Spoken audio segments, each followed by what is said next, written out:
All right, everyone, let's talk about dialogues. I know some of you are feeling a little bit anxious about the thought of doing a dialogues question on the mark, but hopefully in this video, I can talk you through the basics and make you feel a lot better about it because there's really nothing to be scared of. You can do it. Okay, so what I'm going to cover in this is roughly what to expect and what they're looking for in terms of how long your essay should be, and how it works with the AO1 and the AO2. And then we're going to go through some strategies for how to plan it and how to write it. And I'm going to walk you through a plan that I've done. So there's nothing that's really new here, which is why I think dialogues seem scarier than they really are. They're actually not that scary. So you already know how to do AO1. That's knowledge and understanding. That's what we look for in 10-mark questions. AO2 is evaluation, and you've been doing that in 15-mark questions. So you know how to do all this. We've been doing it for a year and a half. All that dialogues does is bring the two together.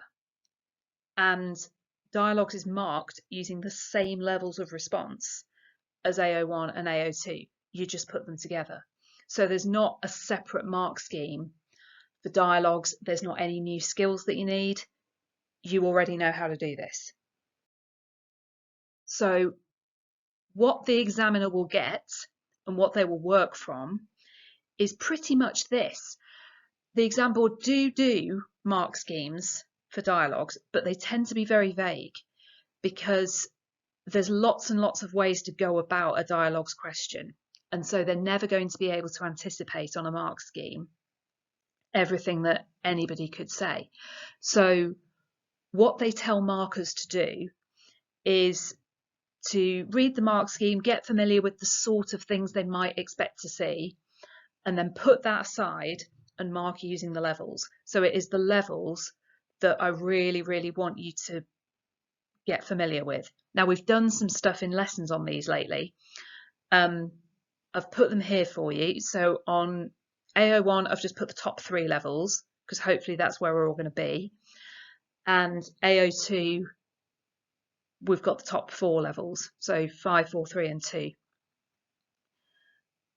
So this is how it will be marked. The whole thing will be looked at, and then these will be applied. You'll be given a mark out of 10, a mark out of 15, and they'll be added together to get your mark out of 25.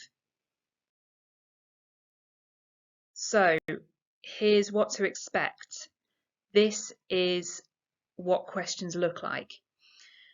So they'll always look like a statement like this. So we've got 3 philosophy ones and 3 ethics ones here. They'll all have some sort of link to Christianity, but you won't necessarily see the word Christianity in the statement. So like that's one of the for miracles do not happen.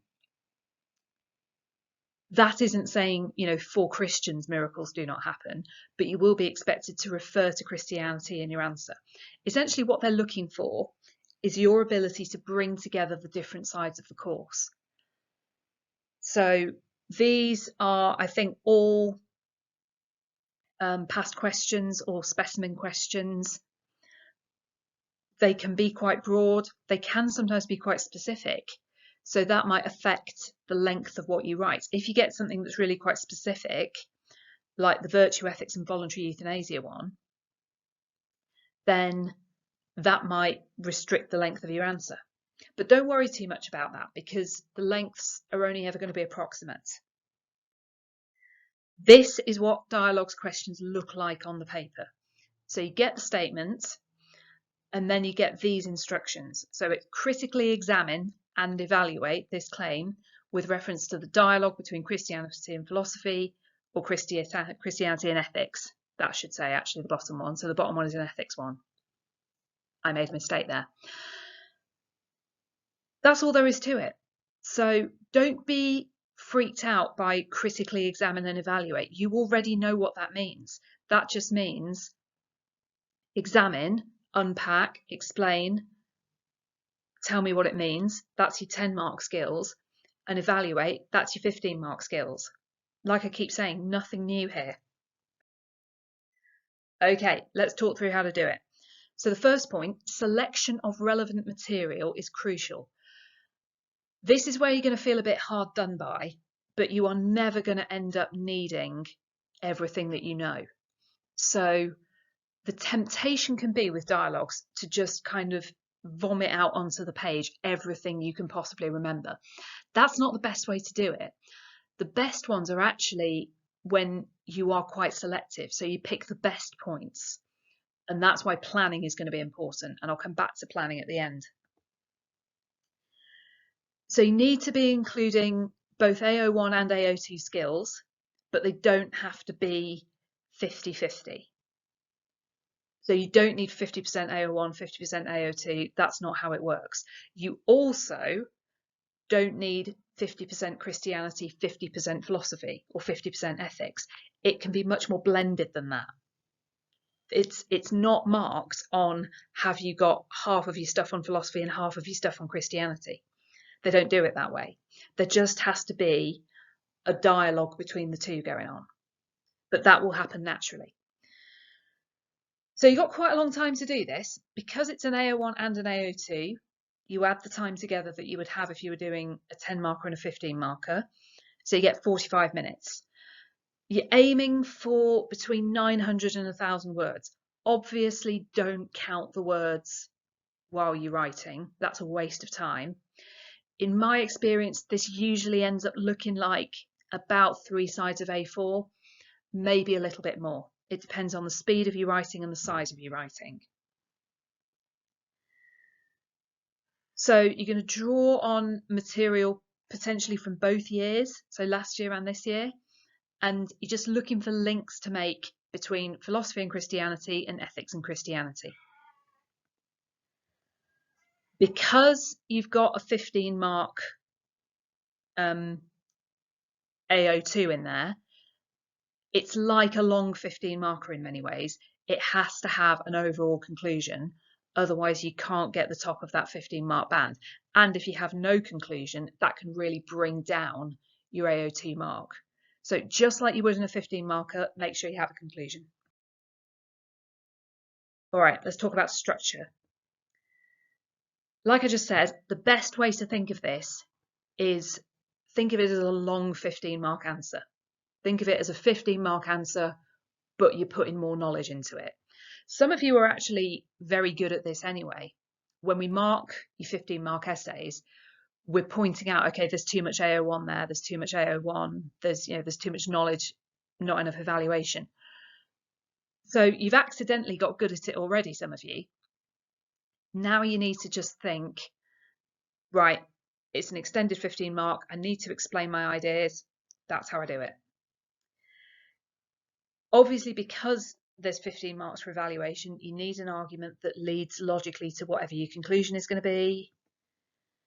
And then around this, you need to put explanations of what you're using. And this is where your AO1 comes from. The way the examiner does it, I think I said this already, is they read the whole essay and then they decide your 2 marks. So they don't count up your points or anything like that. They read the whole essay. It's a holistic judgment. So they think, how far have you met the criteria for each level on AO1 and how far have you met it for AO2? That's how it works. And that's good, actually. That makes it more likely that you'll be successful. Right, so this is what I would do.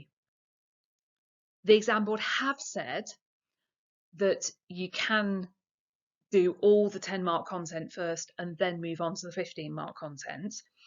I wouldn't actually do that. We find that that doesn't work so well. People who've done really, really well in the past take an integrated approach. So you're using the AO1 and the AO2 throughout the whole essay. It's a blend. So explain an idea that addresses the statement, either for it or against it, and then evaluate it. Think about how has Christianity responded, if it's that kind of question. Has it been successful? You can use phrases like, I think, I find this convincing, I think this is a strong argument, I think this is a weak argument, I think Christianity has a really good response to this, or it doesn't. It's fine to say that. You can also use rhetorical questions to point out strengths and weaknesses. So you can say things like, surely this doesn't work because, or why would a Christian go along with this? As long as that evaluative language is there, you're going to be fine. Introductions, I wouldn't bother. I wouldn't start out by saying something like, this is a complicated debate, because that's obvious. It's always going to be a complicated debate. And if you're just restating the question in a longer way, you're not going to get any marks for that. Go straight into it. Some of you are not that good at planning, particularly in an exam situation. Some of you just want to get on with it, but I wouldn't recommend that. I would say, remember you've got 45 minutes. Use 2 or 3 of them to do a plan. This will help keep you on track, because it's easy to get overwhelmed with dialogues and feel like you've got to cram everything in.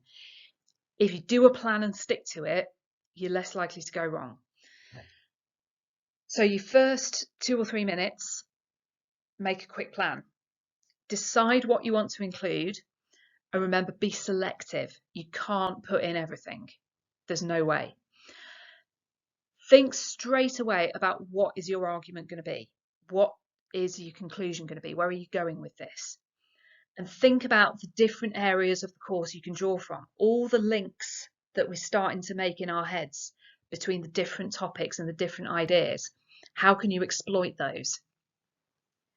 And then, super crucial, and this is particularly crucial for ethics, Christian views doesn't just mean your Christianity topics. It can be any Christian views. So natural moral law, situation ethics, divine command theory, all of those are Christian views, and you can use them as Christian views. Doesn't matter that you did them in the ethics part of the course. They count. So try not to compartmentalize too much. Try not to think of it as, oh, I've got to do like 50% of stuff I did with Miss Thacker and 50% stuff I did with Miss Rutherford. It doesn't work like that.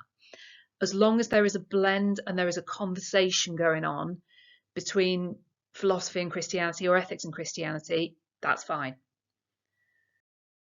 Right, last thing. What I've done here is I have done a little plan for if I was doing this question. So this is an ethics one. Christian ethics is deontological. You're not going to have time in the exam to plan to this extent, but I just wanted to walk you through one. So the two sides of this argument are either yes, it is deontological, or no, it's not. Remember, it doesn't have to be as binary as that. So just to skip to the end, my conclusion is, well, it looks deontological on the surface, but actually most Christians use a blend of approaches, which is even like what natural moral law does. So I've broken it down into 2 sides. So I've used divine command theory. That's clearly deontological because it's rule-based. Right is what God commands, wrong is what God forbids. That's from meta-ethics, but I can still use it here. But then I can argue against that and say, well, there's problems with it. Many Christians find it too restrictive. It's not how they understand good. It's not how they understand moral goodness. That's meta-ethics. So it's not a good idea to take the Bible at face value. That's sources of wisdom and authority, interpretations of the Bible. Straight away, can you see there? I've got a dialogue going on between meta-ethics and sources of wisdom and authority. That's how you do it. Then I go to natural moral law. It's deontological because it's secondary precepts, but not all Christians like it. It's outdated. It may be no good for things like homosexuality. And also, it's not fully deontological. It's got a teleological focus because it's about eudaimonia. Then I've got some stuff about Jesus. Jesus gives moral commands to be followed, authority of Jesus. Compare that with situation ethics, which is not deontological. And then you wouldn't have to do this, but I thought you could put in virtue ethics as well. Although it's not a Christian theory, because Aristotle wasn't a Christian, you can use virtue ethics if you're a Christian. You can use virtues like justice, love, faith, and that can get around some of the problems of always following rules. So my conclusion is that while Christian ethics looks deontological on the surface, most Christians take a little bit from a variety of ethical approaches. That's fine to do. Okay, so I hope that's helped. I hope you're not feeling anxious about this anymore. You don't need to. Firstly, it's not worth getting worked up about. And secondly, once you've done one or two, I think you'll agree with me that they're actually fine. And also, we will help you if you need it. Okay. Thanks for listening. Let us know if you have any questions. See you soon.